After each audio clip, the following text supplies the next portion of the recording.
On vous promet de lire 2 fois plus vite. Mais est-ce que lire plus vite veut vraiment dire mieux lire? Aujourd'hui, on va décrypter ensemble cette fascination très moderne pour la vitesse. L'idée est tellement séduisante, non? Avaler un livre par jour, accumuler des centaines d'idées en un temps record. D'ailleurs, le rythme même de ce qu'on est en train de se dire reflète cette espèce d'urgence qu'on ressent tous au quotidien. Mais là, pour cette analyse, on va faire une petite pause et regarder les faits en face. On a tous en tête cette image, celle du lecteur invincible qui foudroie des chapitres entiers d'un simple coup d'œil. C'est presque un super pouvoir. Et soyons honnêtes, on a tous quelque part, sur une table de nuit ou une étagère, cette fameuse pile de livres qui s'accumule de jour en jour. Face à cette pile, notre cerveau cherche une solution miracle. C'est logique. On se dit que si on pouvait tout absorber en accéléré, ce serait la pilule magique parfaite pour rattraper ce retard, un retard totalement imaginaire d'ailleurs. Et tout ça, ça illustre parfaitement une pression beaucoup plus globale. Notre quotidien est littéralement construit sur l'optimisation absolue du temps. Il faut répondre aux emails dans la seconde, on regarde des séries ou on écoute des vocaux en vitesse x2, on va apprendre de nouvelles compétences en un claquement de doigts. Du coup, c'est naturel que la lecture soit devenue la nouvelle cible de cette course. Si on optimise tout le reste, pourquoi ne pas hacker notre façon de lire? Le rythme s'accélère et on essaie de forcer la littérature à suivre la cadence. Mais c'est exactement là qu'il y a un point de bascule. Il y a une confusion fondamentale qu'il faut absolument dissiper. Il y a une différence monumentale entre faire défiler des mots sous ses yeux et laisser ces mots faire leur chemin dans notre esprit. Parcourir un texte, c'est un peu comme survoler un paysage en avion de chasse. On voit les grandes masses, on en voit les contours, on peut dire « Ok, j'y suis passé ». Mais comprendre, c'est marcher sur ce même paysage, c'est toucher le sol, on observe les moindres détails. Quand on confond cette traversée express avec l'intégration profonde, on passe tout simplement à côté de l'essence même de la lecture. Parce que lire, ce n'est pas juste un acte optique, ce n'est pas qu'un simple balayage des yeux d'un bord à l'autre de la page. C'est une véritable gymnastique mentale, avec plein d'opérations cognitives hyper complexes qui se lancent en même temps. Il faut reconnaître les mots, les assembler pour capter le sens littéral, puis faire des liens avec nos propres souvenirs, retenir les infos importantes pour la suite du chapitre, et surtout, interpréter l'implicite, ce que l'auteur ne dit pas directement. Sur un texte très basique, ça va vite, mais face à un essai dense ou un roman profond, notre cerveau a impérativement besoin de temps pour digérer toutes ces couches d'informations. Et la science est très claire là-dessus. Les recherches mettent en évidence un compromis incontournable entre la vitesse et la précision.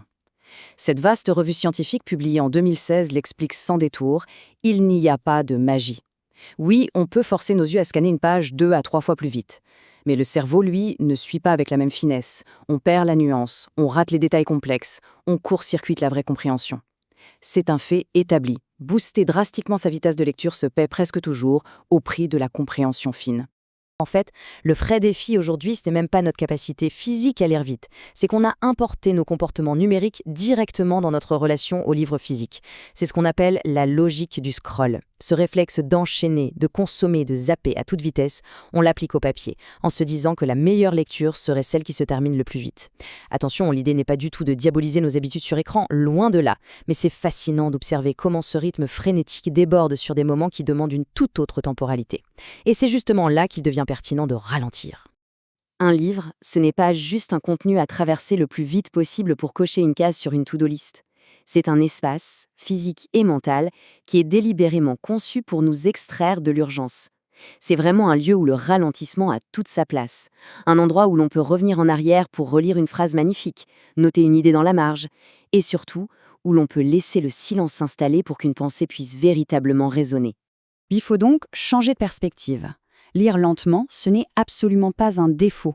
Ce n'est pas un manque de concentration ou un signe d'inefficacité. C'est tout l'inverse. Dans un monde focalisé sur la vitesse, savoir ralentir devient une compétence rare et super précieuse. C'est une discipline active. Quand on accepte de ne pas aller vite, on choisit la qualité plutôt que la quantité. On donne au texte le temps et le respect dont il a besoin pour accomplir son travail de fond dans notre esprit. Cette lenteur, cet art de la lecture profonde, se traduit par des gestes très concrets. C'est ce moment génial où l'on bloque sur une phrase tellement forte qu'on est obligé de faire une pause. C'est prendre le temps de relire un passage hyper dense pour être sûr d'en avoir saisi toutes les nuances. C'est s'arrêter net après une citation qui bouscule nos certitudes. Ou même, tout simplement, le fait de refermer le livre, de le poser et de regarder dans le vide quelques instants pour laisser l'idée infuser. C'est ça, véritablement, l'acte de lire. Maintenant, soyons clairs, il ne s'agit pas non plus d'opposer bêtement la lenteur à l'efficacité. La lecture rapide est un outil, et comme tout outil, il est fantastique quand on l'utilise pour la bonne tâche. Si on veut parcourir un article pour capter la tendance du jour, chercher une donnée précise dans un rapport ou trier des documents pour voir ce qui mérite vraiment notre attention, là, oui, la vitesse est une alliée en or. L'intelligence réside dans l'adaptation. En fin de compte, le bon lecteur n'est pas celui qui lit le plus vite, c'est celui qui sait adapter son rythme au texte. Mais quand on est plongé dans un roman qui nous transporte, un essai qui remet en question notre vision du monde, ou un livre qui compte intimement, la métrique change complètement. La bonne question, à la fin d'une lecture, ce n'est jamais de savoir combien de pages on a avalé en 1 heure. Cette statistique est vide de sens. La seule question qui vaille véritablement, c'est, une fois la dernière page tournée, qu'est-ce que ce livre a laissé derrière lui? Quelle trace, quelle émotion, quelle idée nouvelle s'est ancrée de manière permanente dans notre esprit? C'est précisément autour de cette philosophie qu'a été conçue une approche différente incarnée par l'Exodé, un espace sobre et calme qui invite naturellement à la concentration. L'idée ici n'est absolument pas de fournir un chronomètre pour transformer la lecture en une compétition ou un énième tableau de bord pour accumuler les livres lus comme des trophées. L'Exodé a été pensé pour les lecteurs qui valorisent la profondeur, c'est un outil structuré pour accompagner ceux qui veulent extraire et conserver la moelle de leur lecture. L'approche se concentre sur ce qui compte vraiment. Au lieu d'encourager à lire plus vite, l'objectif est d'aider à lire plus régulièrement, pour en faire une habitude sereine. C'est un moyen élégant de garder une trace indélébile des idées marquantes et de retrouver facilement ces fameuses citations percutantes qui nous ont fait fermer le livre un instant. On suit nos sessions de lecture non pas comme un sprint, mais comme un cheminement intellectuel. Ça permet, un jour, de revenir facilement à ces œuvres qui ont compté. Parce que finalement, lire des tonnes de choses sans rien en retenir, c'est un peu comme verser de l'eau dans un panier percé.